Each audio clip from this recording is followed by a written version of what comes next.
제가 마종기 시인의 밝은 날의 얼굴이라는 시를 목회 서신에 올려놓았습니다. 이 시를 제가 여러 번 보았어요.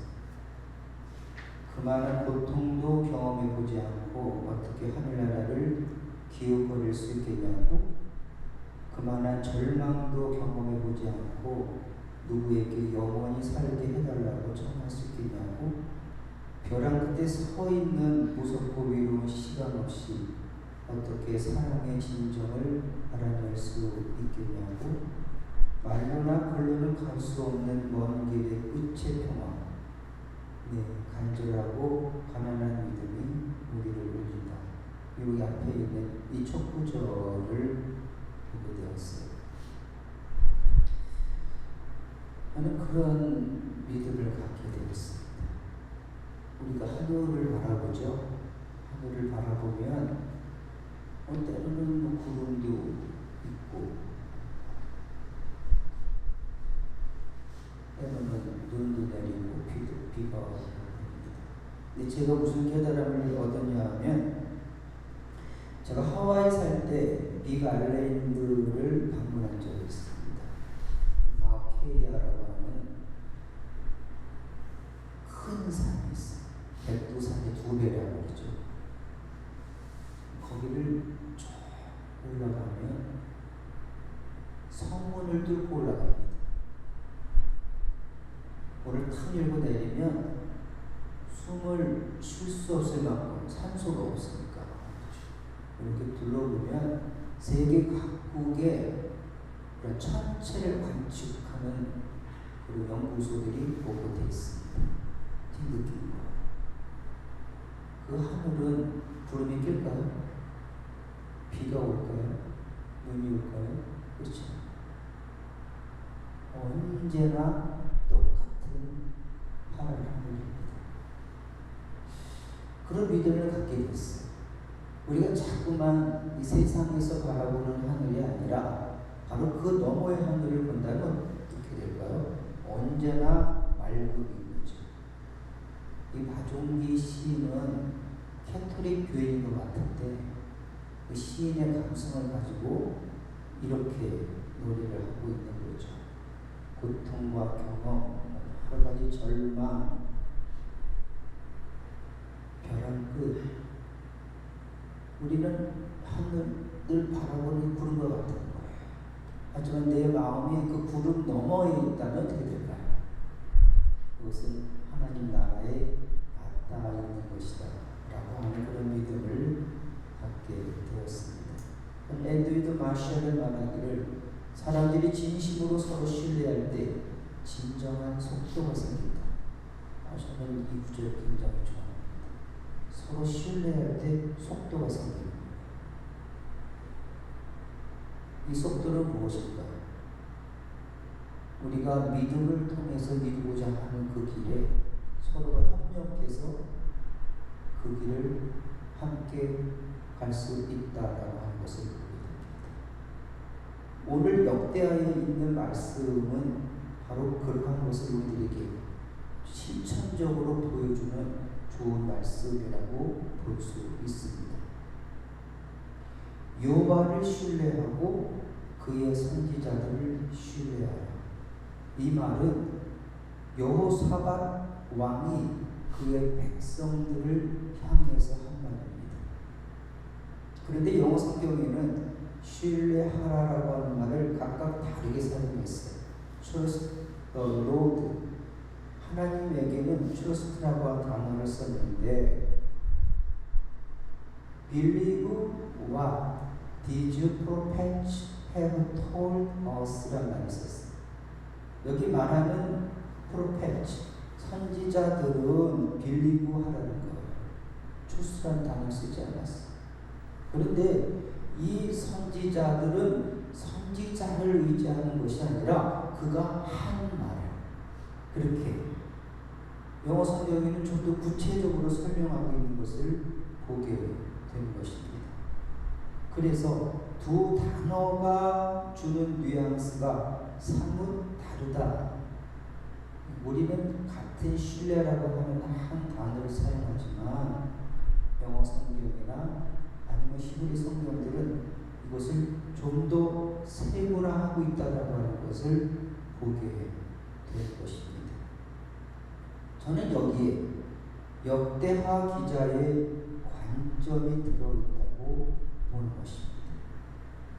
여러분, trust라고 하는 신뢰는 믿음으로 인해서 나 스스로를 취약한 상황에 몰아넣을 수 있다는 것을 사실로 받아들이는 거예요. 내가 하나님을 믿을 때 내 앞에 나타나는 그런 많은 현실 가운데 내가 공경에 처할 수도 있고 내가 위기를 만날 수도 있어요. 그러한 상황들을 감수하겠다라고 하는 게 trust인 것입니다.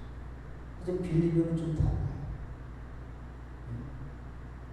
그것을 믿어. 하지만 그 어떤 리스크를 감수하기에는 좀 생각해 봐야 돼. 이것이 빌리버입니다.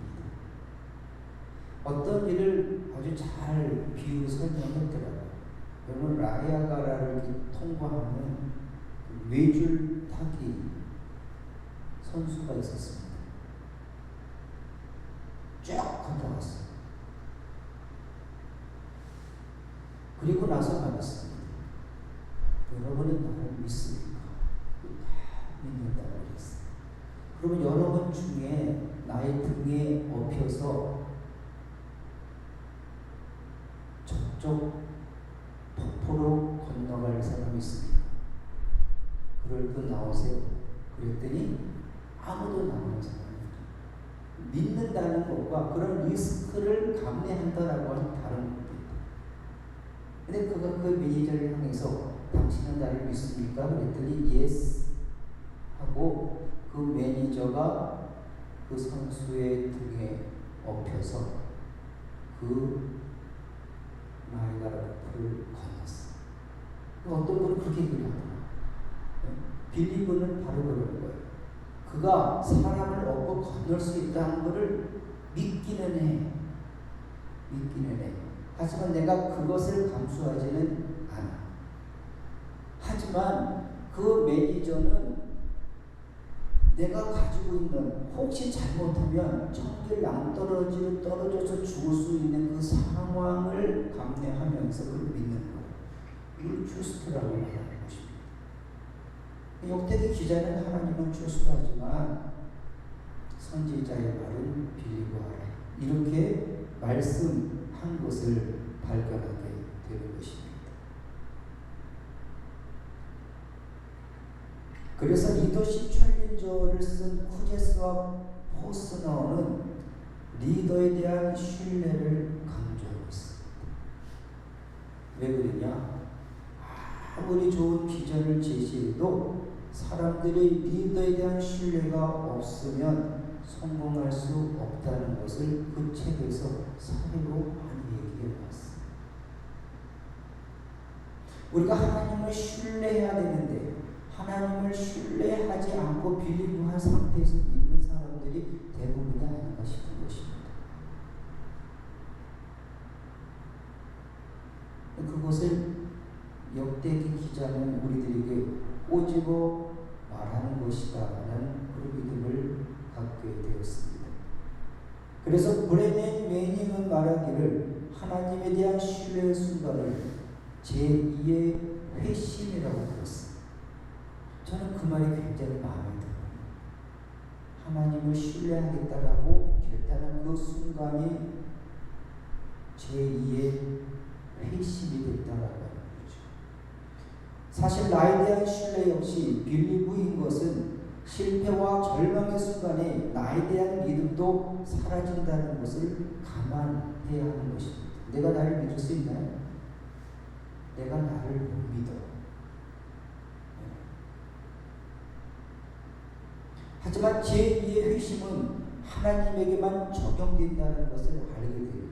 왜냐하면 하나님을 신뢰한다는 그 순간은 또 다른 칼날을 우리에게 주고 있거든요. 어떤 상황이든 누가 뭐래도 나는 하나님만을 믿겠다라고 하는 그런 결단의 순간을 보시기 때문에 그렇습니다.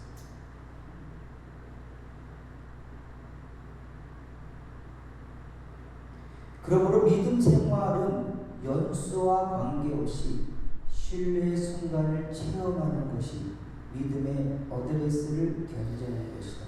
그런 믿음을 가져. 저는 이 어드레스라는 말 참 좋아하거든요. 어드레스가 뭐라고요? 골프 선수들이 딱 이게 어드레스예요. 어드레스는 왜 그렇습니까? 공은 어떻게 돼요? 자세입니까? 자세가 정확하게 잡혀야만 어떻게 돼요? 공이 똑바로 가는 방향을 향해서 조금이라도 어긋나면 절대로 공은 그 표준형에 가지 않아요. 골프 치는 사람들이 어드레스를 주소라고 하는 단어를 차용한 것은 그 뜻이 있는 것입니다. 이를 누구보다 잘한 사람은 인도 캘커타의 테레사 수녀였습니다. 그녀는 죽어가는 집에서 봉사했습니다. 인도의 거리에서 죽어가는 많은 사람들, 존엄성이 전혀 없는 그들을 장례를 치러주고 말이죠. 그의 마지막 길을 배웅하는 일이었습니다. 바로 그때 윤리학자였던 존 캐버너프가 3개월 동안 봉사를 하기 위해 그 집을 찾았습니다. 가서 보니까 못 보던 백인 남자가 있거든요. 테레사 수녀가 가서 그에게 말했습니다. 무엇을 도와드릴까요? May I help you? 이렇게 물었겠죠. 그랬더니 바로 그가 자신의 삶 가운데 최선의 길을 찾고 있던 터이어서 자신의 인생의 확실한 답을 찾을 수 있도록 기도해달라고 이 기도를 요청했습니다. 고민이 많았나. 그래서 뭔가 내가 어떤 나의 삶에 있어서 엑시트가 필요해. 내가 볼 수가 없으니까 여기 와서 그 답을 찾으려고 온 사람이었습니다. 그런데 테레사는 정중하게 노라고 계속했어요. 그리고 이어주는 말은 확실한 답이야말로 당신이 붙들 것이 아니라 오히려 내려놓아야 한다라고 말했어요. 내가 내 답을 갖겠다라고 하는 나에 대한 빌리브는 어떤 현실성이 없다는 것을 말합니다. 상황과 조건이 바뀌면 언제든지 바뀌어집니다. 그러니 캐버너프는 자신이 간절히 원하는 답을 수녀님은 가지고 계실 줄 알았습니다 라고 말하자 그녀는 미소를 띠면서 그에게 아주 뾰족한 말을 던졌습니다. 확실한 답이란 내게 있어 본 적이 없습니다. 내게 늘 있는 것은 하나님을 향한 신뢰입니다. 그러니 당신도 하나님을 신뢰하도록 기도해 드리겠습니다. 이 메인이 메인 아이디어로 그치지 않은 것입니다. 나는 확실한 답을 가지고 산 적이 없어. 한 가지 확실한 것은 나는 하나님만을 신뢰했다는 거예요.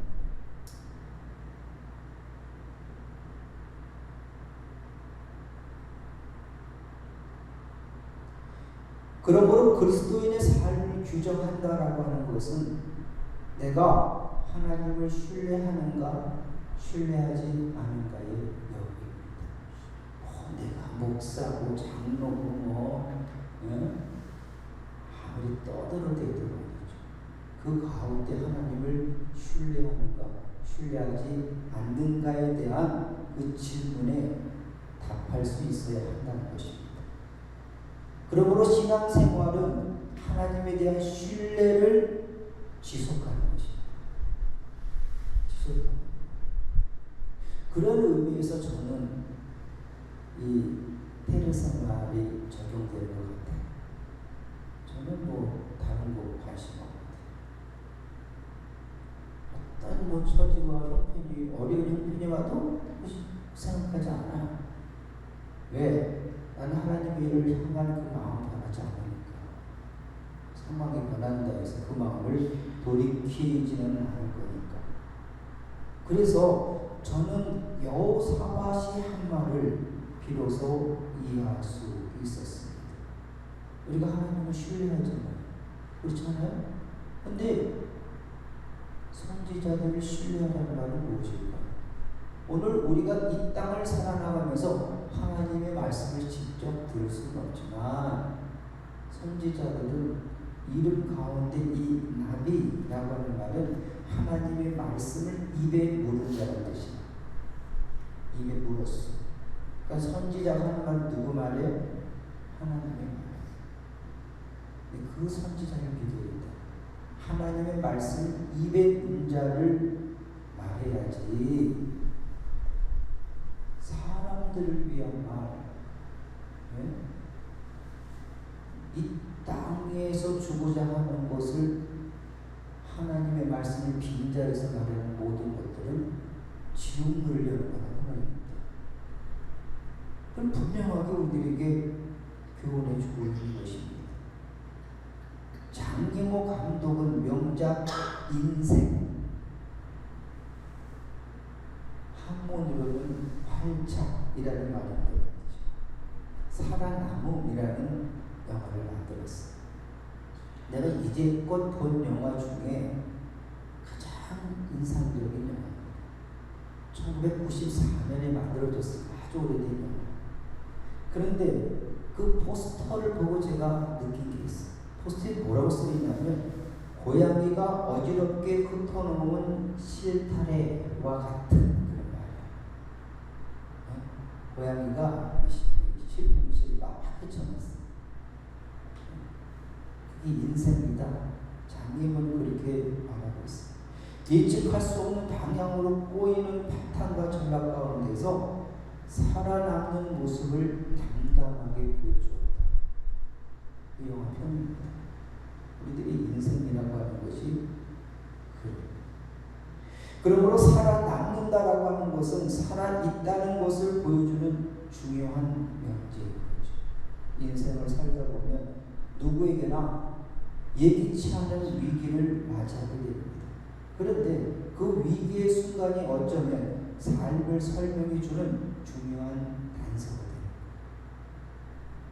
잘 먹고 잘 살 때, 평안할 때, 누구는 신앙생활을 못하겠어. 그렇지 않거든.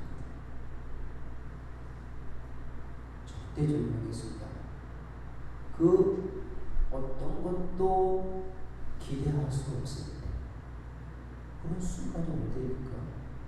그 순간에 비로소 우리는 깊은 숙고를 할 수 있는 순간이 됩니다.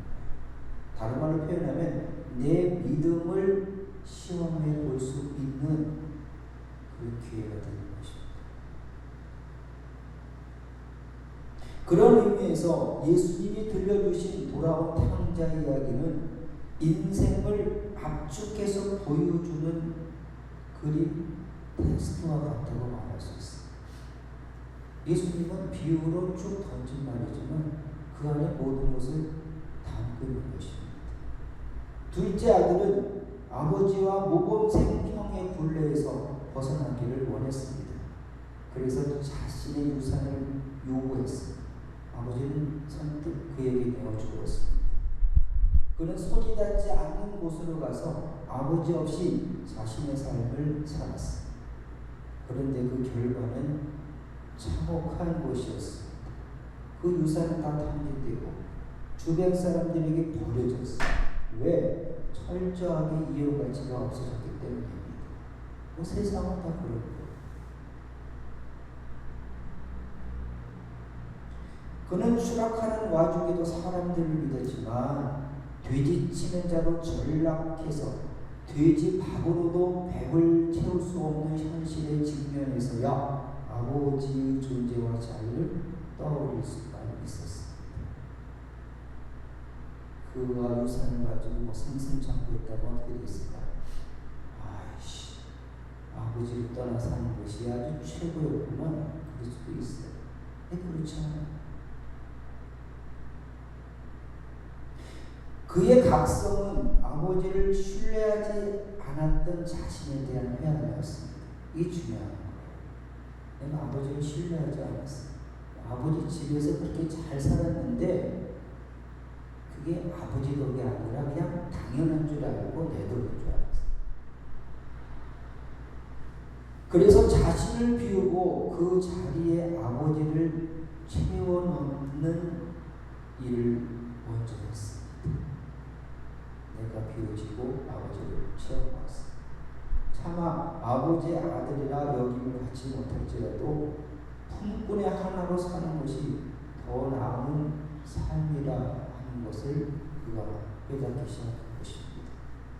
그는 일어나 아버지 집을 향해 갔습니다. 그런데 아버지는 둘째 아들을 기다리고 있었어요. 포기하지 아니하고 기다리고 있었어요. 둘째 아들은 아버지의 발이 없대요. 내가 하늘과 아버지께 죄를 얻었다고. 그래서 아버지의 아들로 자격이 없으니 일꾼 하나로 받아달라고 이렇게 애원했어요. 그거라도 안 받아주면 어떨까. 저는 이 같은 변화의 정점에는 전적으로 아버지에 대한 신뢰를 갖게 된 것이라고 봅니다. 아버지를 전적으로 아버지는 둘째 아들을 향해서 이는 죽었다가 다시 살아났고 내가 잃었다가 다시 얻었다라고 하는 말로 그의 회심을 정리해 주었습니다. 결국 그의 지위는 회복되고 새로운 사람이 되었다. 이게 예수님의 말씀이에요. 하나님을 신뢰하면서 얻는 그런 유익함을 말씀하시는 것입니다. 저는 아사의 아들 여호수밧의 이야기 가운데 키를 누가 주고 있느냐에 대한 흥미로운 교훈을 우리에게 주고 있답니다. 그럼 이 굉장히 중요한 단어입니다.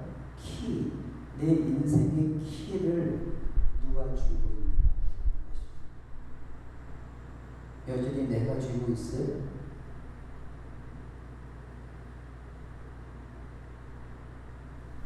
그 신앙이냐? 빌리고 하는 사람이지 추스한 사람이 하나님은 나를 위한 존재로 부수적인 존재가 되는 거예요. 그러니까 뭐 믿는다고 하면서 아무데나 믿어도 나는 천국 갔다고 믿는 거잖아요. 천만에. 그럴까요?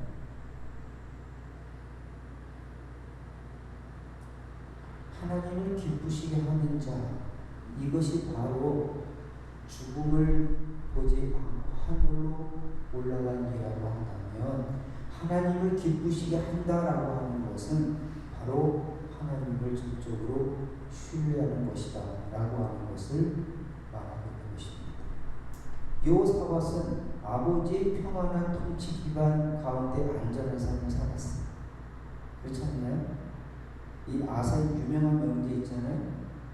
하나님으로 하여금 사람의 하나님을 이기지 못하게 하라. 뭐 이렇게 담대한 믿음을 가졌던 아버지.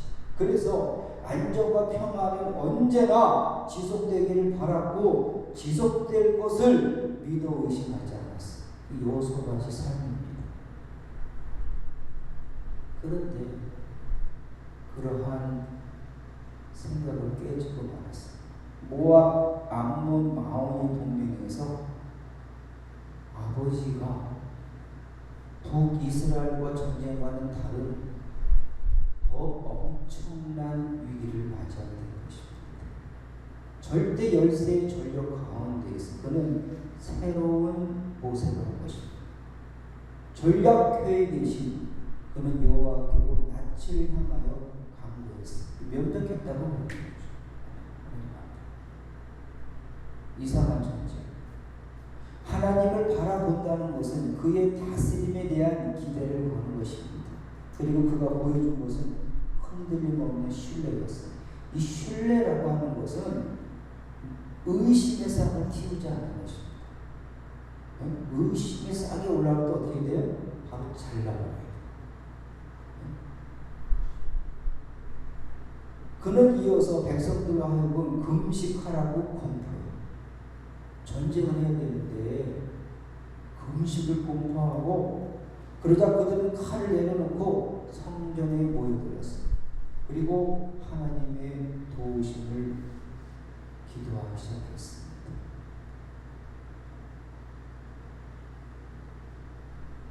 그러므로 여호와의 다스림은 그의 기도의 메인 아이디어인 것입니다.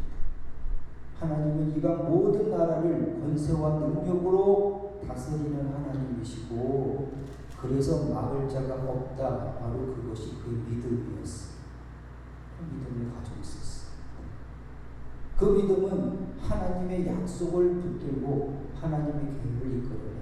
그러니까 우리가 성경을 많이 알아야 되는 이유인 거죠. 여호사밧은 바로 솔로몬이 성전을 봉헌하면서 주께 드리는 기도를 소원해내고 있어요. 오늘 보면 20장 8절과 9절입니다. 우리가 한번 읽어보겠습니다. 20장 8절과 9절 말씀.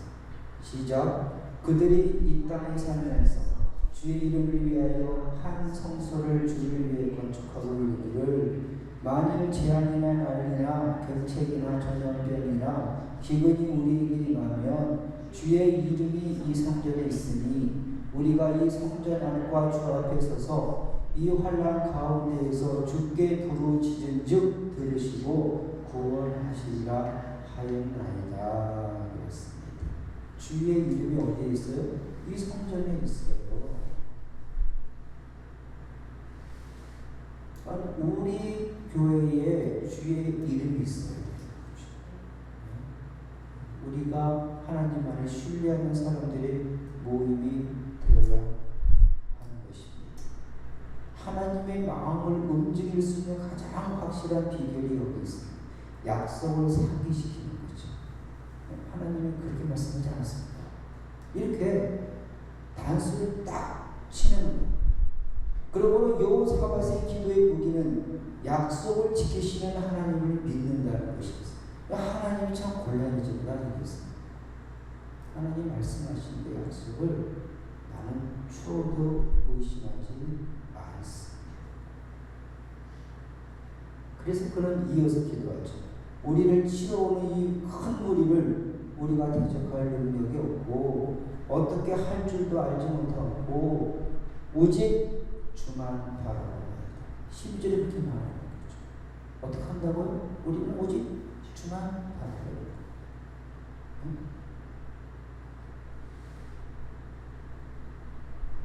그가 그렇게 하나님 앞에 기도할 때에 유다 모든 사람들은 그 아내와 자녀와 어린 자도 더불어 여호와 앞에 서서 마음을 모을 때 하나님의 결정의 폭이 좁아지는 것입니다. 이게 추수란 말은 바로 그런 거예요. 백성들이 여호사밧의 이 전쟁꾼을 동의하지 않으면 어떻게 될까? 네? 이 전쟁이 끝나서 다 도망갈 수도 있고 말이죠. 네? 왕 당시 뭐 하는 거야 지금? 대적의 왕인데 싸움을 해야지. 그게 아니잖아요. 백성들이 여호사밧을 신뢰했어요. 그러니까 그들이 리스크, 여러분 전쟁이 진다는 것이 얼마나 참혹한 줄 아세요? 그 리스크를 감내하고 여호사밧을 따르는 것을 보게 된 것입니다. 그러니까 우리는 신뢰의 시간이 멈추지 않도록 해야 합니다. 할렐루야. 구원은 멈춰진 시간에 오는 법이 없기 때문에 하나님은 레위 사람 야하시엘을 들어서 응답해 주었습니다. 17절에 보면 이 전쟁에는 너희가 싸울 것이 없나니 대열을 이루고 서서 너희와 함께 한 여호와가 구원하는 것을 보라. 17절에 이렇게 말씀하는 거예요. 이 싸움에 너희가 분깃이 없다는 거예요. 이건 너와의 싸움이 아니라 나와의 싸움이다라고 말했습니다. 여러분 이 순간을 얼마나 여호사밧이 기다렸겠습니까? 하나님의 응답이고 승리임을 그 말을 듣는 순간 몸을 굽혀 얼굴을 땅이 되고 하나님과 함께 하나님을 경배하며 찬송하였습니다. 그리고 선포하는 말씀이 오늘 그 말씀이죠. 한번 우리가 이 말씀을 한 목소리로 읽어보겠습니다. 20절 말씀입니다. 시작. 이에 백성들이 아침에 일찍 일어나서 드고와 들고 나가니라. 나갈 때에 여호사같이 서서 이르되 유다와 예루살렘 주민들아 내 말을 들을지어다. 너희는 너희 하나님 여호와를 신뢰하라. 그리하면 경고에 서리라. 그의 선지자를 신뢰하라. 그리하면 형통하리라. 그랬습니다. 하나님을 신뢰하면 경고에 서고 그의 선지자를 신뢰하면 어떻게 된다고요? 형통할 것이다 라고 하는 메시지를 전하고 있습니다. 사랑하는 부른 진주 가족 여러분, 우리는 신앙의 결을 그래서 이 신뢰에 둬야 한다고 믿습니다. 신뢰하고 신뢰하라. 이 말씀이 우리에게 새겨질 때 우리는 경고에 서고 형통할 것입니다. 그리고 이 삶은 한마디로 지는 삶이 아니라 이기는 삶이 될 줄로 믿습니다. 그 든든히 서는 푸른 진주. 무엇으로? 하나님을 신뢰하고 주의 종을 신뢰함으로